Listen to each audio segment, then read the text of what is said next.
Sanibonani bafowethu, lo khulumayo uSimangaliswa kaSangweni owaziwa ngeChesha laMangwane. Qhamuka phansi le Olundi emahlabathini esigodini sasekushumayeleni, indawo kuse-2 floor. Bafowethu ngithi nali ithuba elihle kubaculi abasafika endimeni nabaculi abasafisa ukungena endimeni yomculo kaMaskandi kodwa beshawe amandla bangenabo. Bafowethu nali ithuba, sidinga abaculi abangenawo amandla kodwa abanalo ikhono. Kune-studio esisebenzisana naso okuthiwa iNkanini Studio. I-studio leso si-own-wa yimi.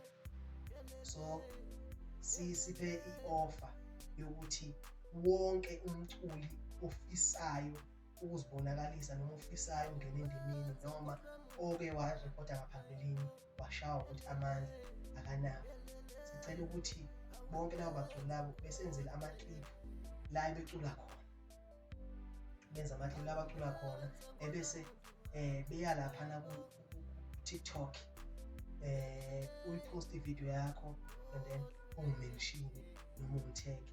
Uye laphana ku-Facebook, nayi i-account yami laphana, upost ividiyo yakho and then ungi-mention lapho, mina ngizokubona ungangichazeli, noma uye lapha ku-WhatsApp, nayi inamba yami la, ungithinte uthumele ividiyo yakho. Ngiyacela bafowethu and ngicela ukuthi ube umuntu otholakalayo.